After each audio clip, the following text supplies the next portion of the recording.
বেলাল রাদিয়াল্লাহু তাআলা আনহু আযান দিচ্ছেন, ওই বাচ্চাগুলো মুশরিক, তো ওরা আযানকে ব্যঙ্গ করতেছে, বিকৃতি করে ওরাও আযান দিচ্ছে। উদ্দেশ্য হচ্ছে আযানকে নিয়ে ঠাট্টা করা। উদ্দেশ্য কি?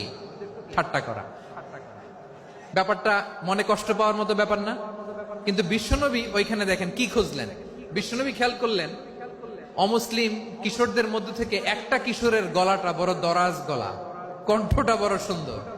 খেয়াল করে দেখলেন যে কিছু কিশোর বেলালের আজানকে ব্যঙ্গ করে, বিকৃতি করে, কিন্তু একজনের কণ্ঠ দেখতে পাচ্ছেন না এত দূরে, কিন্তু কণ্ঠটা বড় সুন্দর, দরাজ গলা। বিশ্বনবী সাহাবীদেরকে বললেন, ধরো এগুলারে, ধরো। সবগুলারে ধরে বিশ্বনবীর সামনে আনা হলো। ওরা হাঁটু গেড়ে বসলো। বিশ্বনবী বললেন, তোমাদের মধ্যে কে যেন ব্যঙ্গ করে আজান দিচ্ছিল, তার গলাটা বড় উঁচু, গলার বেসটা বড় মজবুত, মেলোডিয়াস, সুমধুর কণ্ঠ। কে? আবু মাহজুরা বলে, আমার বন্ধুরা সবাই আমার দিকে আঙ্গুল দেখায়, আমি পড়ে গেছি বিপদে। রাসূল সাল্লাল্লাহু আলাইহি ওয়াসাল্লাম বাকি অমুসলিম তরুণদেরকে ছেড়ে দিলেন, বললেন তোমরা যাও। এবার আবু মাহজুরারে পাইছে। আবু মাহজুরার চুলের মধ্যে হাত দিলেন বিশ্বনবী, মাথায় হাত দিয়ে বললেন, এবার আজান দাও দেখি।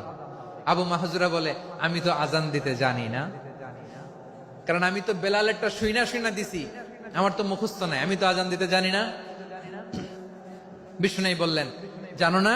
তাহলে আসো, আমি তোমারে শিখাই দেই। সুবহানাল্লাহ পড়েন।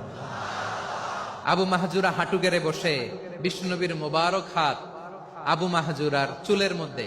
বিশ্বনবী আজানের মুআল্লিম আবু মাহজুরাকে বলতেছে, ঠিক আছে তোমারে শিখাই দিচ্ছি, আমি যা যা বলবো আমার সাথে সাথে বলো, পারবা?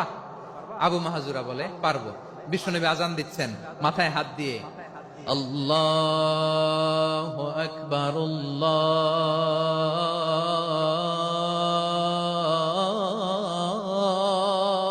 আকবার।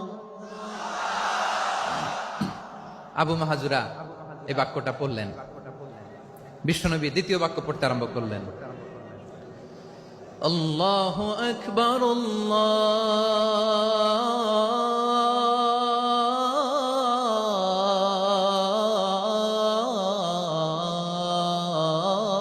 আল্লাহু আকবার।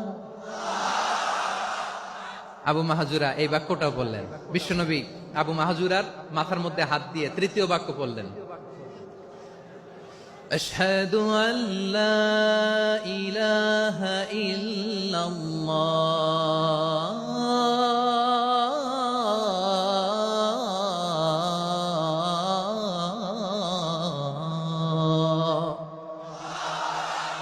আবু মাহজুরা তৃতীয় বাক্য পড়লেন। বিশ্বনবী একটা বাক্য পরে আবু মাহজুরা পরে, বিশ্বনবী পরে আবু মাহজুরা পরে। আবু মাহজুরা কিন্তু অমুসলিম, মুশরিক।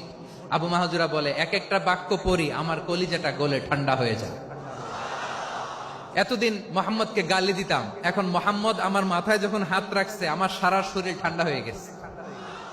বিশ্বনবী আজান শিখাচ্ছেন, একটা একটা বাক্য পড়ে আবু মাহজুরাও পড়ে, বিশ্বনবী পড়ে আবু মাহজুরাও পড়ে। পুরো বাক্যগুলো যখন শেষ, আজান শেষ, আবু মাহজুরাও যখন পুরো আজান পড়লেন, আবু মাহজুরা বললেন, এতদিন মোহাম্মদের চেহারা দেখলে আমার ঘৃণা লাগতো, আজ থেকে মোহাম্মদের চেহারার চেয়ে প্রিয় চেহারা আমার কাছে নাই। আবু মাহজুরা বললেন, ও মুহাম্মদ, আজানের বাক্য তো আপনি আমারে শেখালেন, এখানেই শেষ করবেন না, আপনি আমারে পড়ায় দেন, লা ইলাহা ইল্লাল্লাহু মুহাম্মাদুর রাসূলুল্লাহ সাল্লাল্লাহু আলাইহি ওয়াসাল্লাম। বিশ্বনবীর সাথে দাঁড়িয়ে উনি শাহাদা পড়ে মুসলমান হয়ে গেলেন।